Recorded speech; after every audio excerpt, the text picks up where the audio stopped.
Are you expecting have an infant or toddler at home? Or maybe you're a preschool teacher and you have students that just aren't talking yet. Well, this is the video for you. You will learn 3 simple steps of how to make a child learn words and become verbal.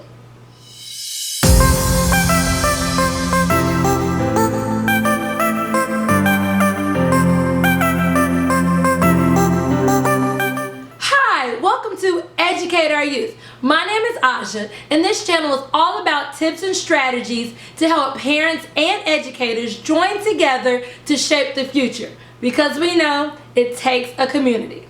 In today's video, you will learn 3 ways to get a child to learn to talk. We want students to become verbal.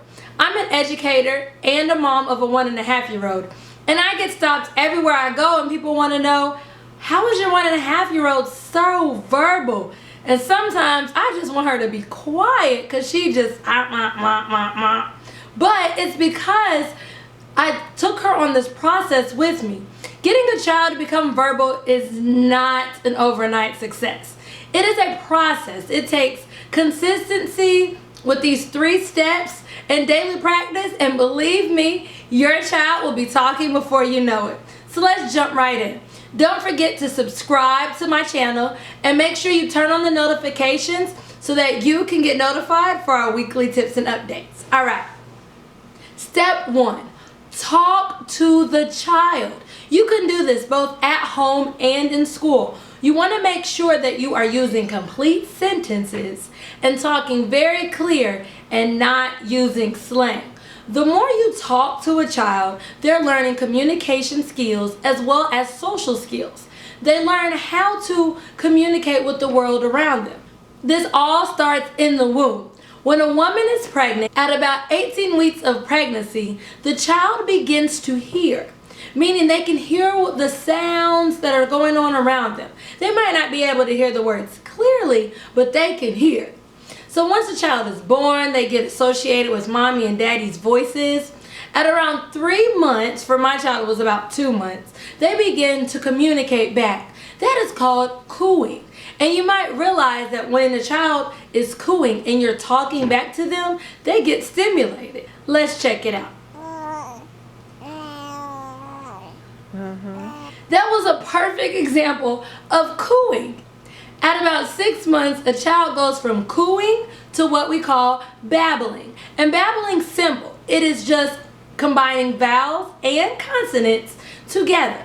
So you form words such as mama, dada, gaga, ooh. And so they're learning those words. And they're learning those words from talking.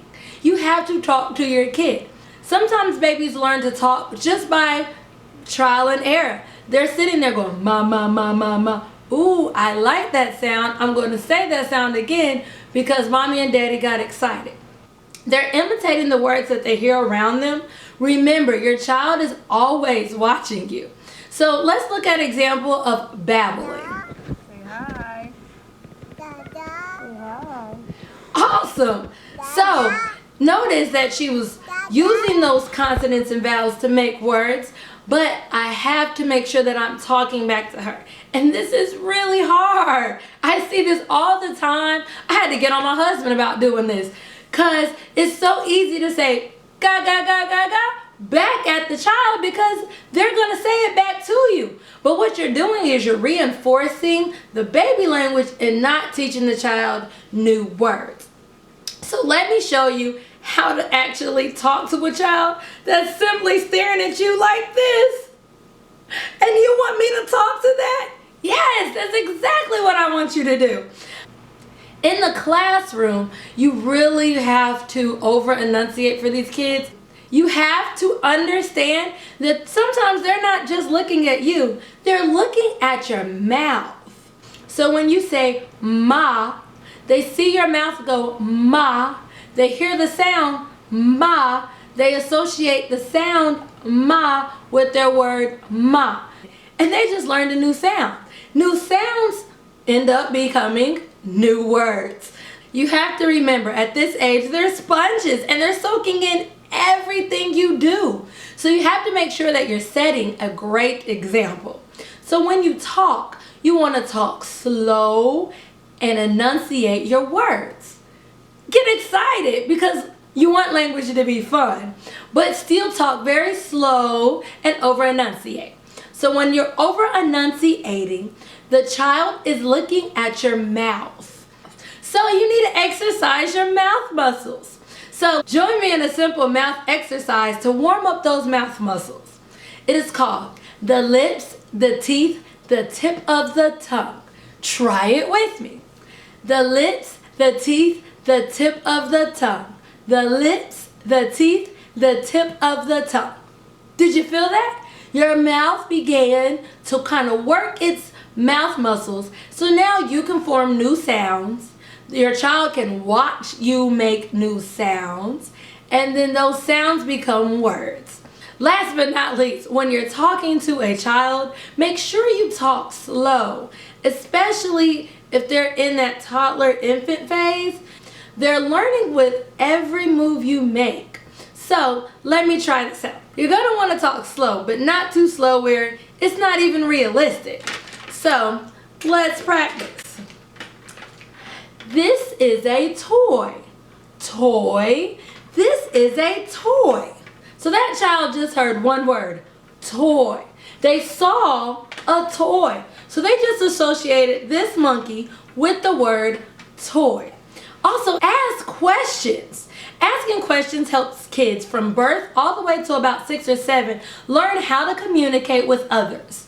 So, if they go to daycare, ask, Did you have a good day today? Mommy. If they just ate, was it good? If they're in the bath, what toys would you like in the bathtub today?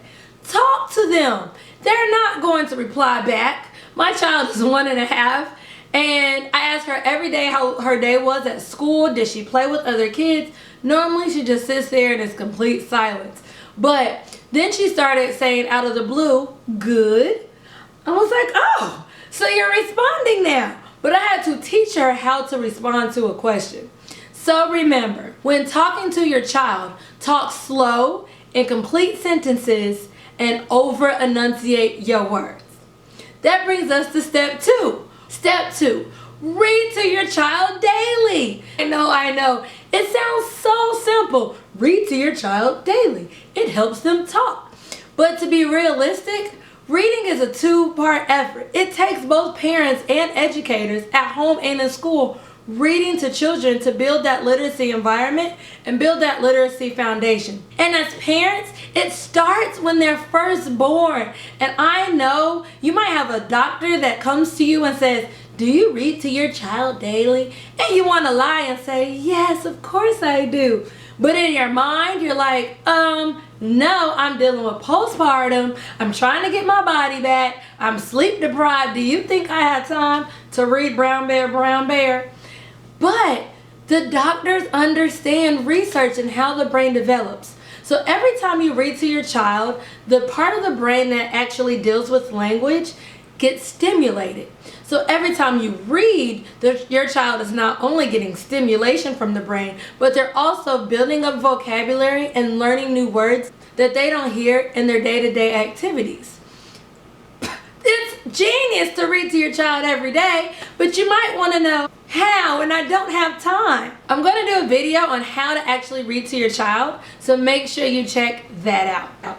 When it comes to reading, you want to actually build an environment both at home and in the classroom where reading becomes a part of your routine.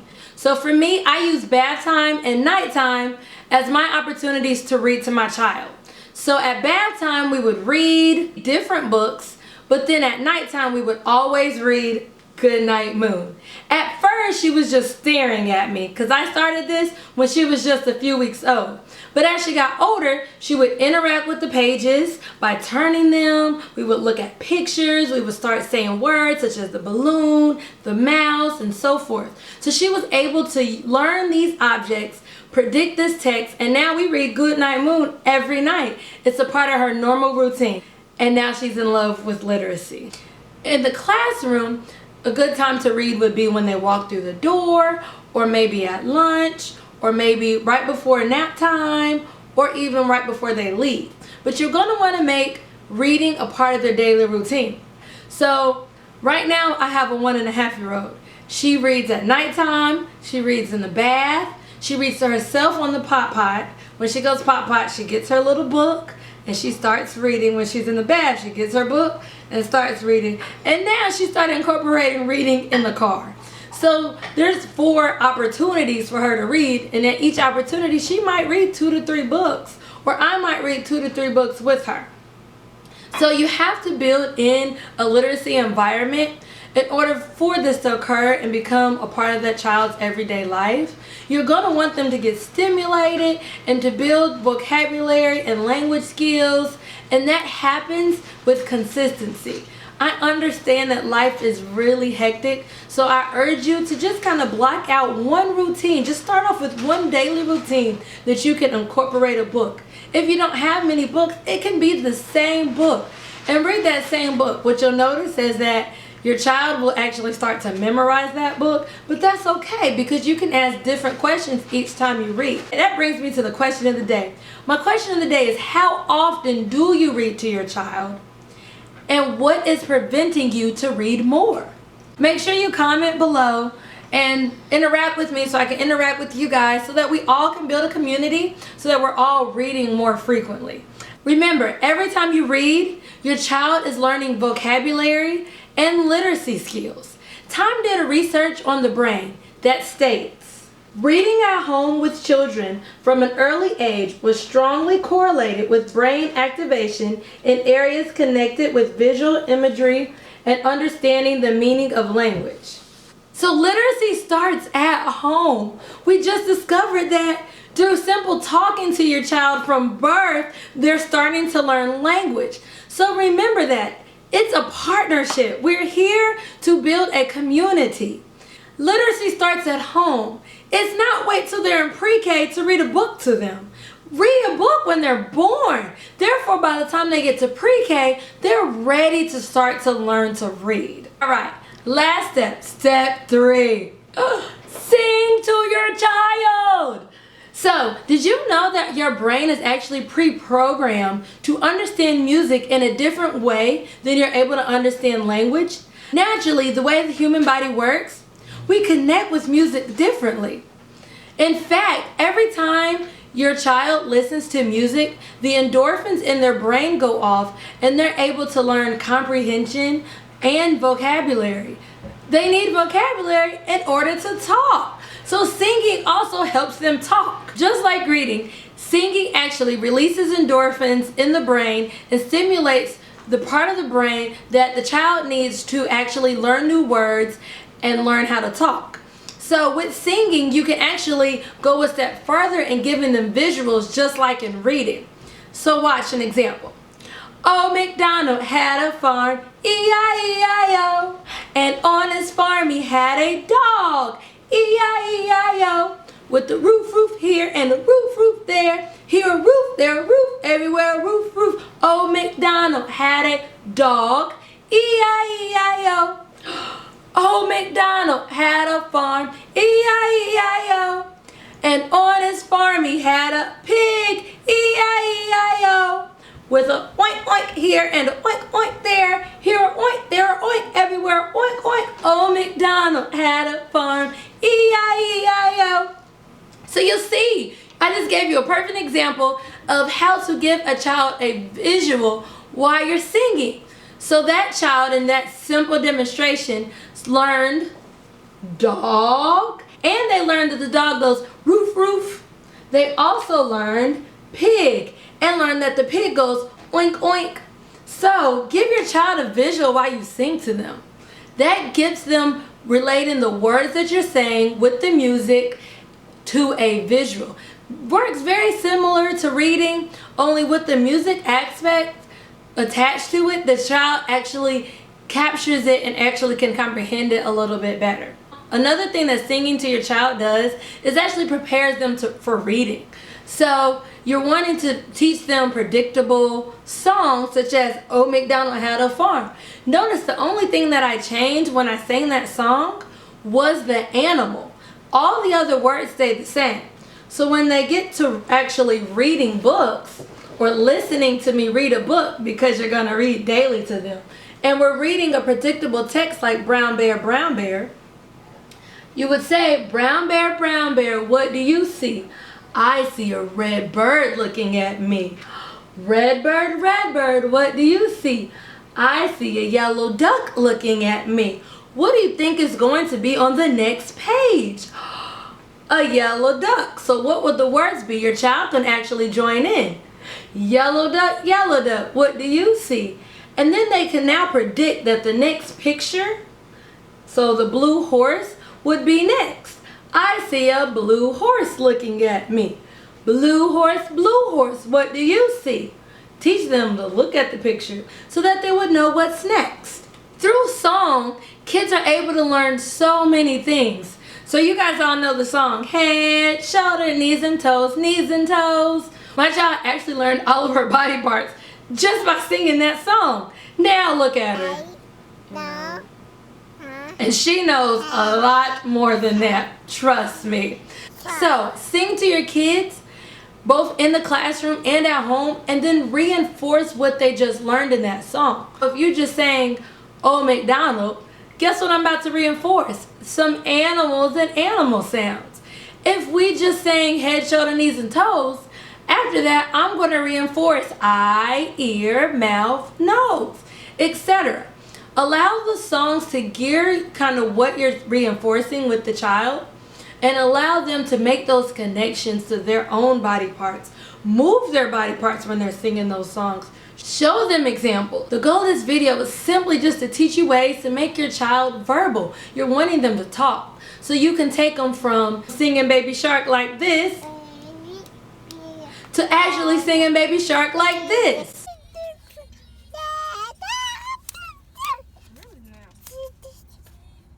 Do you see the difference? Singing songs and reinforces them, they start to learn new words. Singing is actually a child's way of exercising their mouth muscles to learn new words. Remember earlier we did that mouth exercise, the lips, the teeth, the tip of the tongue? Well, singing is simply just that. It's a way to get kids to exercise their mouth muscles. They learn new sounds turn into new words. New words turns into vocabulary. Now your 1.5-year-old is saying complete sentences. Awesome. I want to encourage you, don't get discouraged.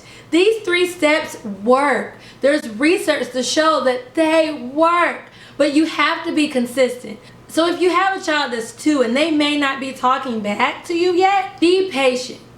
Continue to do these 3 steps, reading to them, talking to them, singing with them. And they're going to pick up on language. They're going to learn new words. They're going to attempt to take risks. But you have to be consistent and don't get discouraged. Kind of carve out your time. Make the time to sing. Make the time to read.